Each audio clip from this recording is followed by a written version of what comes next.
오늘의 주요 뉴스입니다. 검찰이 조국 법무부 장관 일가의 여러 의혹과 관련해 강제 조사를 시작한 지 37일 만에 부인 정경심 교수를 비공개로 소환했지만 8시간 만에 건강상의 이유로 조사를 중단하고 귀가시켰습니다. 조국 법무부 장관 파면과 문재인 정부 심판을 요구하는 대규모 집회가 광화문 일대에서 열렸습니다. 한국당이 집회 참석 인원을 300만 명 이상으로 추산한 가운데 민주당은 오늘 집회를 정치 집회라며 평가절하했습니다. 제18호 태풍 미탁으로 인한 피해 규모가 계속 늘고 있습니다. 현재까지 10명이 숨지고 4명이 실종된 것으로 파악됐는데 주택 침수 피해도 잇따르면서 수백 명의 이재민이 발생했습니다. 경기 연천군에서 발생한 야생 멧돼지 사체에서 아프리카 돼지열병 바이러스가 검출됐습니다. 파주와 김포 농장 2곳에서 추가 확진이 나와 확진 사례는 모두 13곳으로 늘었습니다. 북한과 미국이 이틀 뒤 비핵화 실무회담을 앞두고 내일 예비 접촉에 나섭니다. 북한 대표단을 이끄는 김명길 대사는 미국 측에서 새로운 신호가 있어 결과를 낙관한다고 밝혔습니다. 정부가 올해 말부터 한약을 건강보험에 포함하는 시범 사업을 검토 중입니다. 한의사협회장이 문재인 케어 찬성을 조건으로 청와대가 건강보험에 포함시켜줬다고 주장해 논란이 커질 전망입니다. MBN 단독 보도합니다.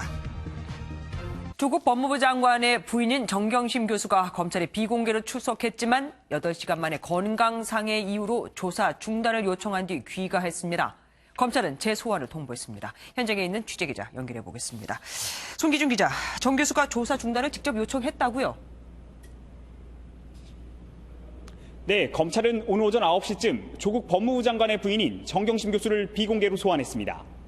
지난 8월 27일 20여 곳을 압수수색하며 강제 수사에 착수한 지 37일 만인데요.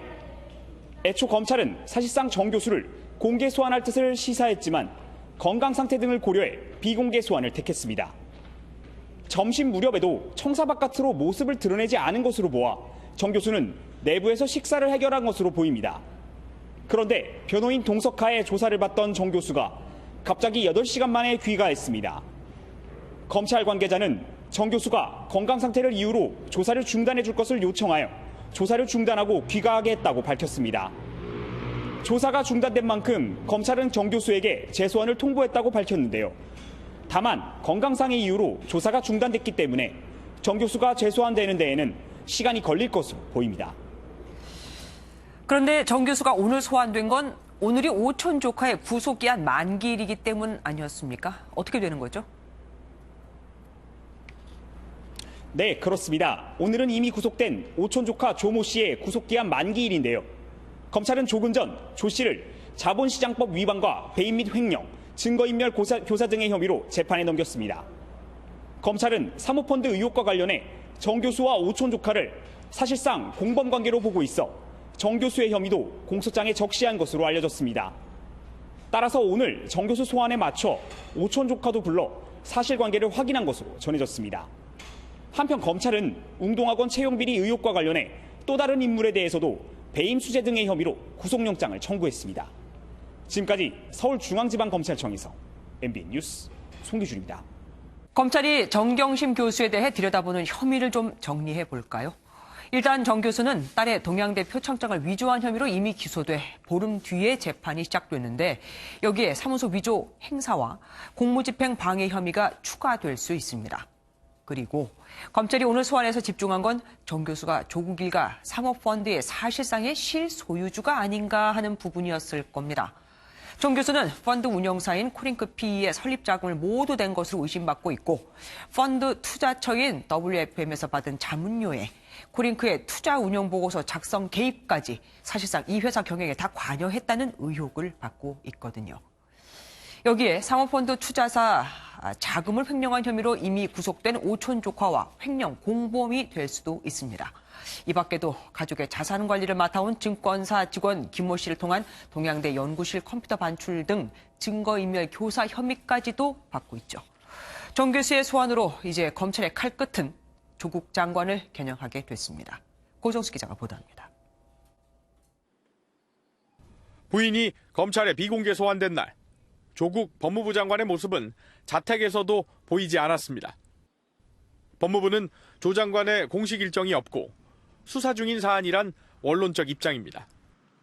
조 장관은 가족 관련 의혹에 줄곧 관여하지 않았다는 점을 밝혀왔지만 검찰은 자녀의 서울대 공익인권법센터 인턴 증명서 발급, 웅동학원 채무소송, 부인의 증거인멸 교사 혐의와 관련한 방조 등에 대한 의혹을 들여다보고 있습니다. 현직 법무부 장관이 검찰 조사를 받는 초유의 상황을 배제할 수 없는 셈입니다. 조 장관은 지난달 국회 대정부 질문에서 검찰의 소환 통보가 오면 사퇴를 고심하겠다는 입장을 밝힌 바 있습니다. 소환이 되면, 소환 통지가 저에게 온다면 그때 제가 고민하겠습니다. 조 장관 딸은 한 언론 인터뷰에서 아버지의 증명서 셀프 발급 의혹은 사실이 아니며 아버지가 아는 척하지 말라고도 했다며 관련 의혹을 부인했습니다. 명확한 직접 증거 없이 조 장관을 불러 조사했을 때 불역풍을 우려해 검찰은 부인 정 교수에 대한 조사 결과를 보며 소환 여부를 고심할 것으로 보입니다. MBN 뉴스 구정수입니다. 검찰이 조국 장관의 부인 정경심 교수를 비공개 소환한 데 대해 여야의 반응은 크게 엇갈렸습니다. 여권은 적절한 조치라고, 야권은 살아있는 권력에 굴복한 특혜 소환, 황제 소환이라고 주장했습니다. 역대 대통령도 다 공개 소환됐는데 이게 웬일이냐 이거죠. 권영건 기자입니다. 정경심 교수의 비공개 소환 소식이 전해지자 여야는 치열한 설전을 벌였습니다. 여당인 더불어민주당은 정 교수의 건강 상태를 고려한 적절한 조치라며 환영의 뜻을 밝혔습니다. 정 교수의 비공개 소환이 피의자의 인권을 존중하는 보다 선진적인 수사로 가는 계기가 되길 바랍니다. 정의당도 검찰이 스스로 내놓은 개혁 방안에 따라 비공개 소환이 이뤄졌다며 적절한 조치라는 주장에 힘을 보탰습니다. 야권은 강하게 반발했습니다. 자유한국당은 특혜 소환, 황제 소환이라며 검찰의 엄중한 수사를 촉구했고, 국민은 피의자 인권을 존중하는 절제된 검찰권 행사라고 생각하지 않습니다. 살아있는 권력에 굴복한 특혜 소환, 황제 소환이라고 생각할 것입니다. 바른미래당은 문재인 대통령이 만들어준 맞춤 특혜라며 청와대까지 정조준했습니다. 누가 봐도 대통령의 수사 개입에 따른 결과이고 안성맞춤이 아닙니까? 검찰은 정 씨를 황제 소환했다고 황제 수사해서는 안 될 것입니다. 검찰 조사가 마무리된 뒤 정 교수에 대한 신병 처리 검토가 예정된 만큼 이를 둘러싼 정치권 공방도 치열할 것으로 보입니다. MBN 뉴스 권용보입니다. 검찰의 정경심 교수 소환에 대해서 뒷얘기를 들어보도록 하겠습니다. 이곤여 기자 나와 있습니다. 어서 오십시오. 네. 비공개 소환이면 기자들도 오늘 정경심 교수가 올지 안 올지 몰랐다는 얘기죠? 네, 검찰에서는 정경심 교수가 언제 올 거다 이렇게 밝힌 적이 전혀 없습니다. 네. 그래서 기자들이 막연하게 며칠 전부터 계속 검찰청사 앞에서 대기했습니다. 오늘 일부 기자들은 정 교수 집에 가서 그 집 앞에서 새벽부터 기다리기도 했는데요. 하지만 그 기자들도 정 교수를 보지는 못했습니다. 아마도 정 교수가 집이 아닌 다른 곳에 있다가 아침에 검찰청사로 향한 것으로 보입니다. 그런데 기자들이 검찰청사 바로 앞에서 계속 다 엄청나게 많은 인원이 대기를 하고 있었잖아요. 네, 그렇습니다. 그런데 기자들의 눈을 피해서 들어갈 수가 있는 건가요?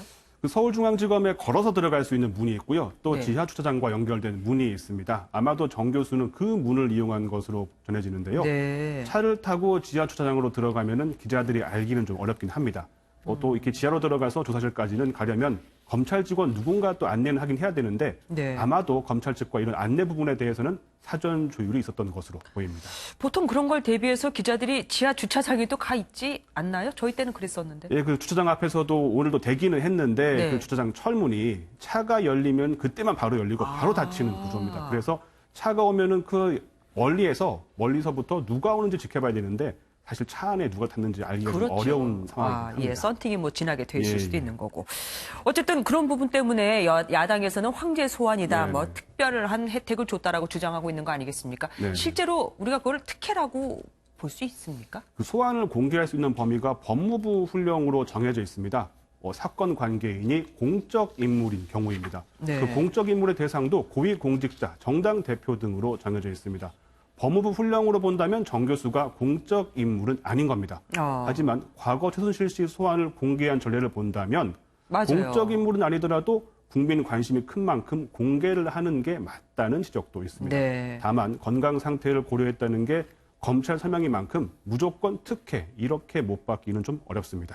그러면은 앞으로도 다른 이가 내가 건강이 안 좋다. 그리고 나는 뭐 사생활이 공개되지 않는 사람이다라고 주장하면 이렇게 빼줄 수 있는 건가요? 그런 점에서 앞으로 형평성 논란이 좀 제기될 가능성이 있는데요. 네. 지금 현재 법무부에서 수사 공보 준칙 개정에 나선 상태입니다. 네. 이런 논란이 없도록 수사 공보 준칙을 개선해 나가야 할 것으로 보입니다. 예.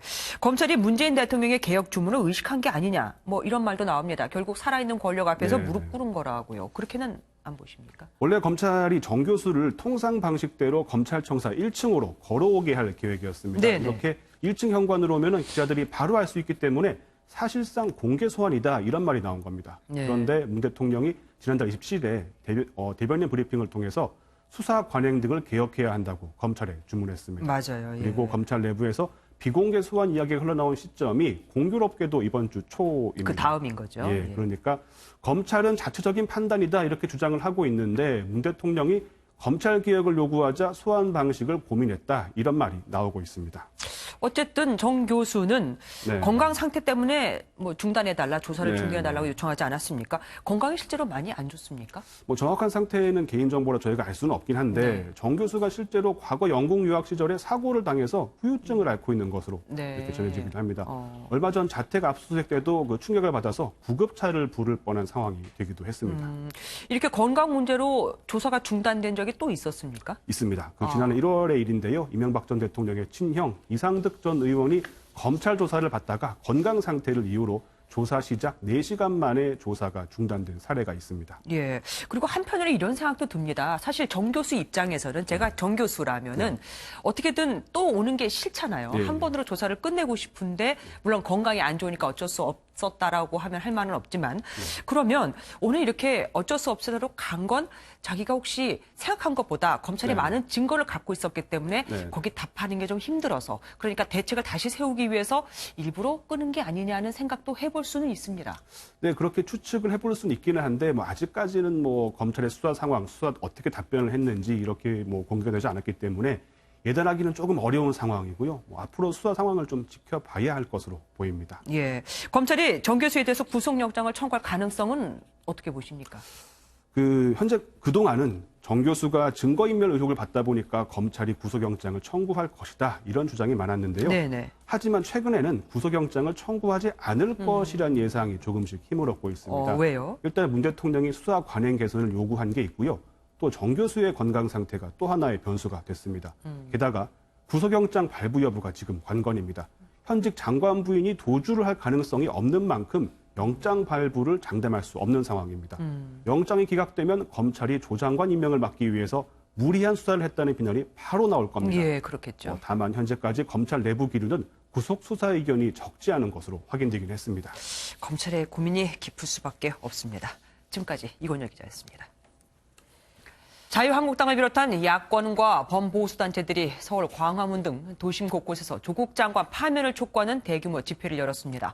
집회 참가자들은 청와대까지 행진하며 문재인 대통령 퇴진 등 강도 높은 구호를 쏟아내기도 했습니다. 이기종 기자입니다.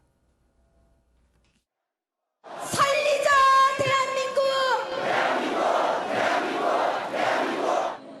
서울 광화문 광장이 흰색 피켓과 태극기를 든 시위 인파로 가득 찼습니다. 서울시청 앞과 숭례문, 서울역까지 10차로 도로가 시위 행렬로 이어집니다. 자유한국당과 우리공화당, 문재인 하야 범국민 투쟁본부 등이 곳곳에서 동시에 집회를 열었습니다. 조국 법무부 장관 파면을 요구한 이들은 지난달 28일 서울중앙지검 주변에서 열린 검찰개혁 촛불 집회에 대해 맞불을 놨습니다. 이렇게 인원이 많을 줄 난 상상도 못했어요. 이게 민심이 천심인데 이게 제대로 이게 반영이 될까? 의구심 먼저 생겨. 자유한국당은 총동원령을 내려 당 지도부는 물론 지역 당원들까지 대거 참석했습니다. 까도 양파였는데 매일 새로운 증거들이 10건, 15건씩 나오고 있어요. 조국 지키기 위해서 국정을 파탄내고 있는 겁니다. 집회 참가자들은 청와대 앞까지 행진하며 문재인 대통령 퇴진 등 강도 높은 구호를 외쳤습니다. 일부 집회에서는 박근혜 전 대통령의 석방을 주장하기도 했습니다. 더불어민주당은 태풍 피해에 대처해야 할 상황에서 자유한국당이 국민 분열과 갈등을 조장했다고 비판했습니다. 광화문 광장에서는 온갖 가짜 뉴스와 공허한 정치 선동만이 난무했습니다. 모레 검찰개혁 촛불 집회 역시 대규모로 열릴 전망이어서 조국 법무부 장관의 거취를 두고 진보 진영과 보수 진영의 장외 세대결이 과열되는 양상입니다. MBN 뉴스 이기종입니다. 오늘 집회는 서울 광화문 광장부터 시청광장, 서울역까지 정말 많은 이들이 모였습니다. 광화문은 그냥 눈으로 보기에도 10차선이 사람으로 꽉 차 있었을 정도였죠. 한때 경찰과의 충돌로 일부 참가자들이 연행되기도 했지만 큰 불상사 없이 집회가 마무리 단계에 접어들고 있다고 합니다. 취재기자 연결해 보겠습니다. 전남주 기자, 현재 상황 전해주시죠. 네, 저는 지금 서울 광화문 광장에 나와 있습니다. 제 뒤로 보시는 것처럼 광장 북측에는 아직도 일부 집회 참가자들이 자리에 남아 문재인 정부를 비판하고 조국 법무부 장관의 사퇴를 촉구하고 있습니다. 이 사람들로 가득 찼던 모습과는 달리 지금은 일부 차량이 통행이 재개된 모습을 볼 수 있습니다. 오늘 집회는 정치권을 비롯한 범보수 진영이 주축이 돼 진행이 됐는데요. 이 참가자들은 오후 한때 광화문 광장에서 서울시청을 지나 숭례문 광장 인근까지 가득 메우기도 했습니다. 이 때문에 광화문부터 서울역 인근까지 세종대로 약 2km 구간과 세문안로 등의 차량이 통제되기도 했습니다. 주최 측은 집회 참가 인원을 200만 명 이상이라고 주장했습니다. 워낙 많은 사람이 몰리다 보니 경찰은 오늘 집회 현장에 90개 중대 5,400명의 경력을 배치해 만일의 사태에 대비했습니다. 하지만 일부 참가자들이 청와대 인근에서 폭력 시위를 벌였는데요. 경찰을 폭행한 보수단체 회원 35명이 연행되기도 했습니다. 이 시각 서울대학로에서는 조국 장관 임명을 규탄하고 사퇴를 촉구하는 대학생 집회가 진행 중입니다. 지금까지 서울 광화문 광장에서 MBN 뉴스 전남주입니다. 청와대는 지난주 서초동 검찰개혁 촛불 집회 때와는 달리 오늘 광화문 보수 집회에 대해서는 별다른 입장을 보이지 않고 있습니다. 하지만 문재인 대통령은 집회 상황은 실시간으로 보고를 받은 것으로 알려졌습니다. 청와대 취재기자 연결해 보겠습니다. 최중락 기자. 네, 청와대 춘추관입니다. 그곳 청와대에서도 광화문 집회 소리가 들립니까? 네, 광화문에서 외치는 구호 소리 간간히 울려 퍼지고 있습니다. 낮에 한때 이곳 춘추관에서 100m 앞까지 집회 참가자들이 진출하면서 긴장감이 감돌기도 했습니다. 광화문에서 이곳 청와대까지 직선거리로 1,500m, 중간에 높은 건물이 없고 저녁이어서 비교적 구호 소리가 잘 들리는 편입니다. 문재인 대통령은 윤건영 국정상황실장으로부터 집회 상황에 대해서 보고받고 무거운 분위기 속에서 전국 구상을 하고 있을 것으로 보입니다. 청와대는 말씀하신 것처럼 공식 입장은 내놓지 않고 있습니다. 지난주 토요일 서초동 검찰개혁 촛불 집회 때 민심을 무겁게 받아들인다고 밝힌 바 있지만 오늘은 입장이 나오지 않았습니다. 청와대 관계자는 집회 상황을 예의주시하고 있다고만 밝혔습니다. 자유한국당을 포함한 보수 집회를 과도하게 해석하지 않으면서 그렇다고 의미를 축소하지 않는 침묵의 전략으로 판단됩니다. 조국 장관의 부인 정경심 교수의 비공개 소환과 관련해서도 신중하면서도 연관성은 차단하려는 모습입니다. 청와대 관계자는 비공개 수사는 검찰이 알아서 할 문제고 검찰개혁은 검찰과 법무부가 주체가 돼서 할 일이라며 문 대통령의 검찰을 향한 기존 메시지를 재확인했습니다. 지금까지 청와대 춘추관에서 MBN 뉴스 최중락입니다. 한반도를 관통한 태풍 미탁의 영향으로 부산에선 산사태가 발생해 주택과 식당, 건물이 무너졌습니다. 일가족 3명을 비롯해 모두 4명이 매몰된 것으로 추정되는데 현재까지 2명이 숨진 채 발견됐습니다. 현장 연결해 보겠습니다. 박상호 기자, 현재 상황 전해주시죠. 네, 날이 어두워졌지만 지금도 구조 작업은 계속 진행되고 있습니다. 현재까지 매몰자 4명 가운데 2명이 발견됐는데 안타깝게도 모두 숨진 상태였습니다. 사망자는 매몰된 식당에 있던 60대 여주인과 주택에 살던 40대 남성으로 확인됐습니다. 산사태가 발생한 건 오늘 오전 8시 45분쯤입니다. 매몰된 주택에는 70대 부부와 40대 아들 등 일가족 3명이, 식당에는 60대 여성이 있었던 것으로 알려졌습니다. 아직 70대 부부의 구조 소식은 들려오지 않고 있습니다. 산사태가 일어난 지점에는 석탄재가 묻혀 있었는데 빗물과 섞여 마치 펄처럼 변했습니다. 게다가 그 양도 만만치 않아 구조에 어려움을 겪고 있습니다. 현장에는 600여 명의 인력과 인명구조견이 투입됐고 굴착기를 비롯한 20여 대의 장비가 동원됐습니다. 소방당국은 밤새 구조 작업을 벌일 계획입니다. 이런 가운데 며칠 안에 또 태풍이 발생할 가능성이 점쳐지고 있습니다. 만약 19호 태풍마저 한반도로 온다면 올해는 기상 관측 이래 가장 많은 8개의 태풍 영향을 받은 해로 기록됩니다. 지금까지 부산 구평동 산사태 현장에서 MBN 뉴스 박상호입니다. 태풍 미탁이 남부지방을 관통하면서 특히 경북과 동해안에서 인명피해가 컸습니다. 전국에서 지금까지 10명이 숨지고 4명이 실종도 했는데 침수 피해로 이재민도 속출했습니다. 시무영 기자입니다. 굴착기 2대가 나무더미와 토사 아래서 매몰자를 발견하자 구급대원이 조심스레 옮깁니다. 오늘 새벽 1시쯤 경북 포항시 기북면의 한 주택이 무너지면서 70대 남성이 숨졌습니다. 나무더미 아래에는 이불과 옷가지를 비롯해 주택 잔해물이 보이는데요. 산 정상에서 산사태가 나면서 무려 50m 이상 휩쓸려 내려왔습니다. 우자자자자자 방에 있으니까 소리가 났어요. 그냥 정전대포가 쫓아나왔죠. 살려주려고 하는 소리가 나더라고요. 여자 소리가 119 신고하고. 태풍으로 무너진 주택 안방에서 매몰자가 토사와 건물 잔해에 깔린 채 발견됩니다. 오늘 오전 9시쯤 울진군의 한 주택이 붕괴하면서 60대 부부가 숨졌고 영덕군에서도 산사태로 50대 여성이 목숨을 잃었습니다. 밤에 자다 1시에 그 뒤에 그게 무너져 벽 차고 돌아가 방 안에 그 깔려 죽었대요. 난 날벼락이 어디 있는겨. 경북 성주와 포항에선 70대 노인 2명이 물살에 휩쓸려 사망했고 영덕 강구시장은 침수 피해를 입었습니다. 강구 올 시장이 원래도 이거 침수돼갖고 이게 사람들이 말을 안 해가 그렇지 이 심정은 오직 말할 수 없어요. 강원도에서도 2명이 숨지는 등 지금까지 10명이 사망하고 4명이 실종됐으며 주택 침수로 175세대 318명의 이재민이 발생했습니다. 기상청은 미탁이 최근 남해 해상을 지나간 태풍들과 달리 내륙을 관통했고 세력이 약해지지 않은 데다 남부 지역이 태풍의 오른쪽 반경에 들면서 피해가 커진 것으로 분석했습니다. MBN 뉴스 심호영입니다. 이번 주말로 예정된 북미 실무 협상을 앞두고 북한 대표와 미국 대표가 내일 스웨덴에서 사전 협상에 들어갑니다.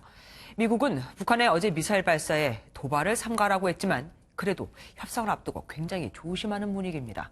북한 김명길 대사는 미국 측에서 새로운 신호가 있어 결과를 낙관한다고 밝혔습니다. 김희경 기자입니다. 중국 베이징의 모습을 드러낸 김명길 북한 외무성 순회대사는 이번 북미 실무 협상에 대해 크게 기대하고 있다고 밝혔습니다. 새롭게 북측 협상 대표로 나선 김명길 대사는 미국의 스티븐 비건 국무부 대북 특별대표와 협상을 벌이게 됩니다. 협상이 열릴 것으로 예상되는 스웨덴 스톡홀름은 하노이 북미 정상회담을 앞두고 지난 1월 북미 협상팀이 3박 4일 합숙하며 끝장談判을 벌인 곳입니다. 비건 특별대표는 협상을 앞두고 한반도의 항구적인 평화를 거론했지만 협상에 대한 구체적인 언급은 피했습니다. 일각에선 이번 협상에서 미국이 단계적 접근의 하나로 잠정 핵동결안을 검토하고 있다는 이야기가 나옵니다.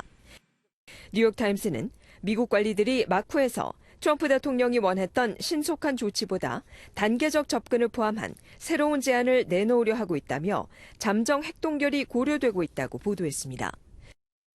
북한의 완전한 비핵화라는 목표엔 변함이 없지만 추가적인 핵미사일 능력 확장을 막기 위해 중간 단계의 방안도 거론되고 있다는 설명입니다. 협상 직전 북한의 신형 미사일 발사로 신경전이 가열된 가운데 양측이 어떤 절충점을 찾을 수 있을지 주목됩니다.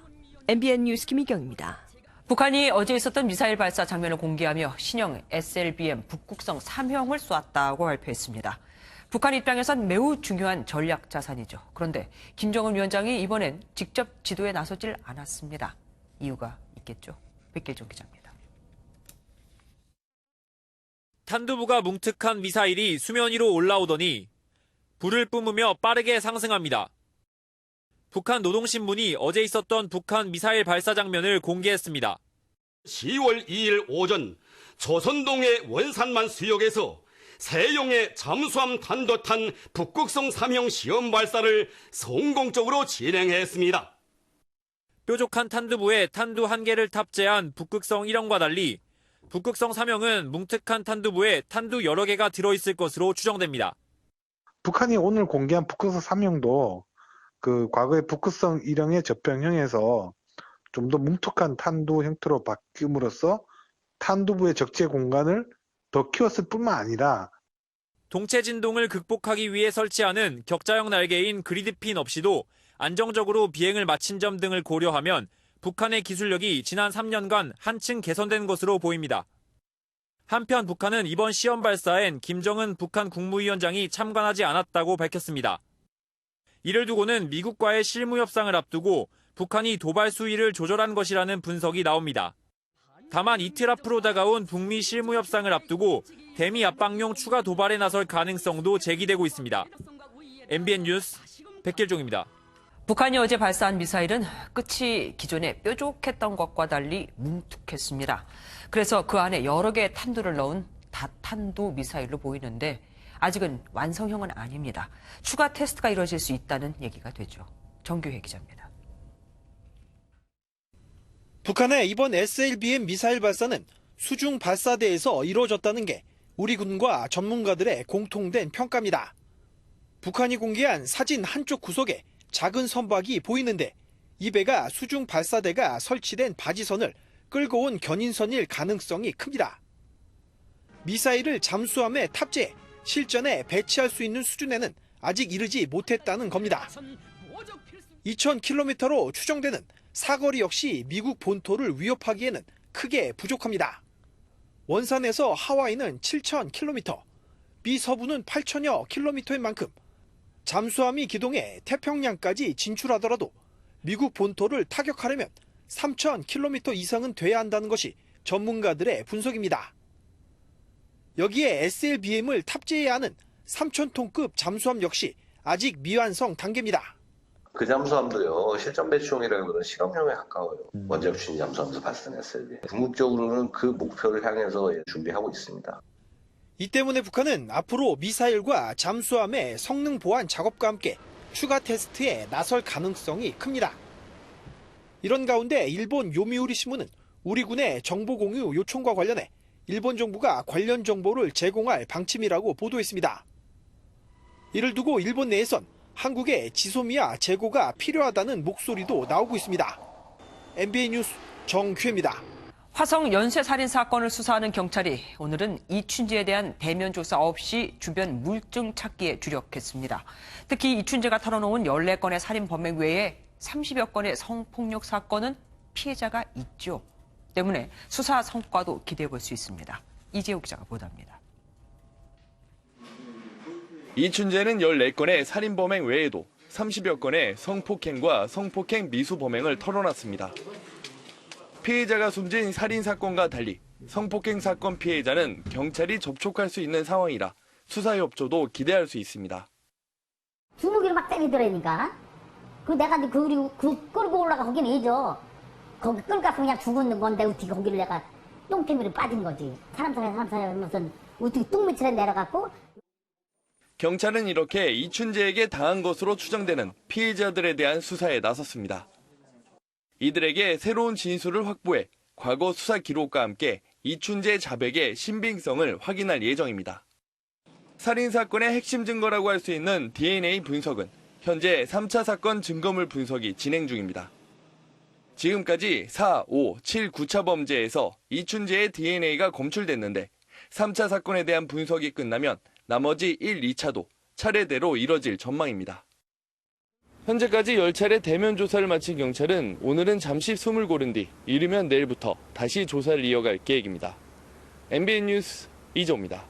서울 시내 도로 한복판에서 행인과 시비가 붙은 한 남성이 흉기를 휘둘렀습니다. 실랑이가 끝나고 가는 것 같았는데 흉기를 들고 수십 미터를 뒤쫓아왔다고 합니다. 노태현 기자가 단독 보도합니다. 서울 시내 번화가 인근의 인도입니다. 경찰관들이 도착해 신고자의 설명을 듣더니 다시 급하게 경찰차로 뛰어가 맞은편 도로로 향합니다. 중국 동포 A씨가 흉기를 휘두른다는 신고를 받고 출동한 경찰이 A씨를 검거하러 가는 모습입니다. 안녕하세요. 경찰 저거 세대가지고 한 사람 거기 엎어져 있는데 잡아가더라고요. 다시. 다툼은 유흥가 주변에서 대화를 나누던 B씨 일행 사이를 중국 동포 A씨가 지나가면서 발생했습니다. 피의자 A씨는 이곳 횡단보도 인근에 버려져 있는 흉기를 주어 B씨 일행을 위협하기 시작했습니다. 한동안 실랑이를 벌이던 중국 동포 A씨는 갈 길을 가는 것처럼 보였지만 다시 흉기를 들고 수십 미터를 쫓아온 것으로 알려졌습니다. 경찰은 범행 당시 술에 취해 있었던 A씨를 특수협박 혐의로 입건해 조사하고 있습니다. MBN 뉴스 노태현입니다. 어쩌면 올 연말부터는 치료용 한방 첩약, 그러니까 여러 한약재를 섞어 우린 탕약도 건강보험이 적용될 수 있습니다. 정부가 시범 사업으로 검토 중이거든요. 소비자 입장에서는 저렴하게 먹을 수 있어 좋지만 한의사를 포함한 여러 전문가들은 경제성과 안전성 등의 이유로 사실 반대해왔습니다. 그런데 그동안 신중론을 펴오던 보건복지부가 올 4월부터 전문가로 구성된 협의체를 만들고 시범 사업에 속도를 내기 시작합니다. 문제는 한의사협회가 양의들이 반대하는 문케어를 찬성해 줄 테니 한약을 건강보험에 포함시켜달라고 요구했고 그게 청와대에서 받아들여졌다고 주장을 하고 있다는 겁니다. 뭔가 석연찮아 보이죠? 서정표 기자가 단독 보도합니다. 최여경 한의사협회장이 지난 4월 한의사들을 상대로 한 강연입니다. 한약 건강보험의 필요성에 대해 설명을 이어가더니 보건복지부가 반대하고 있다고 말합니다. 정체가 건강보험 하고 싶으면 안전성, 유효성, 경제성 데이터 들고 와라. 이게 안 해주겠다는 뜻입니다. 최 협회장은 청와대 A 비서관을 만나 문재인 정부의 건강보험을 적극 지지하겠다는 조건으로 한약을 포함시켰다고 설명했습니다. 문케어 전면 지지하겠다. 대신에 우리도 문케어에 들어갈 기회를 달라. 설득이 됐습니다. 그래서 청와대에서 그래서와 그렇게 원한다면 첩약은 보험에 다시 넣어주자라고 결정을 내려줬습니다. 협회의 또 다른 임원은 2달 뒤 청와대 비서관을 만난 내용을 더 자세히 얘기합니다. 비서관이 보내 한약 제재 활성화가 딱 눈에 들은 거예요. 그래서 와봐라 만나자.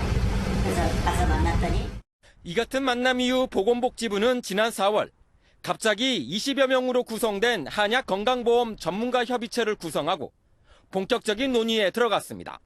첩약 급여화가 되면 좋으니까 올해 9월쯤에 건강보험정책심의원회에 상정한 것을 목표로 하겠다라고 말씀을 하셨죠.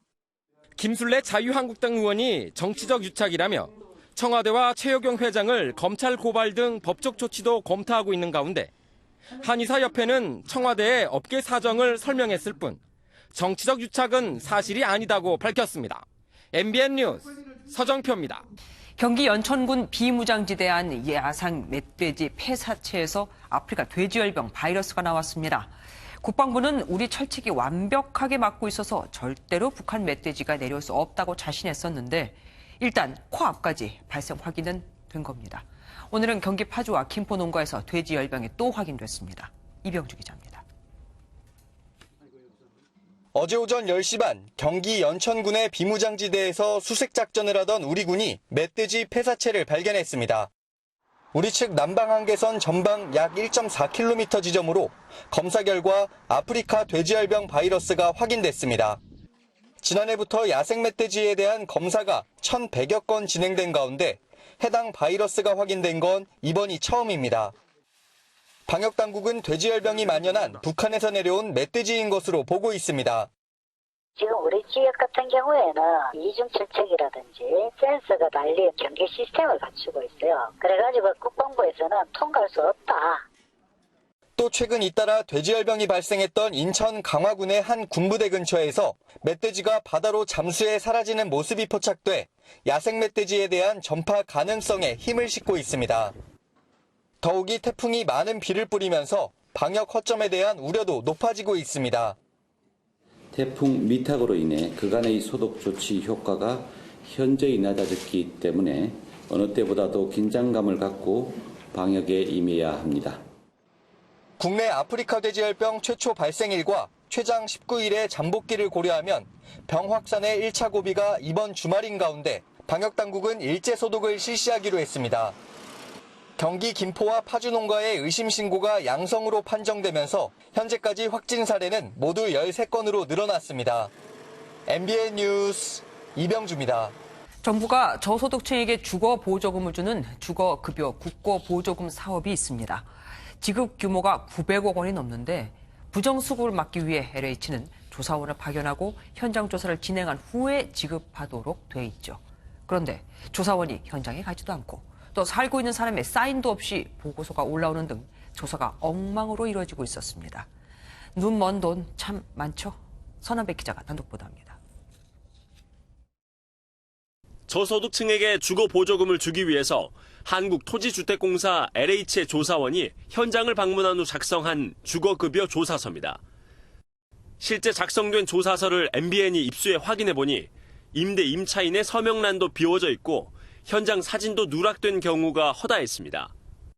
2015년부터 지금까지 전체 조사의 35%인 100만여 건이 신청인의 서명 없이 33%인 95만여 건이 현장 사진이 빠진 상태로 작성된 사실이 지난달 국토부 감사 결과 드러났습니다. 현장 조사원들에 대한 LH의 근무 관리도 부실했습니다. 주택 조사를 하겠다며 조사 차량을 타고 나갔지만 조사 결과 보고가 없는 경우도 많았습니다.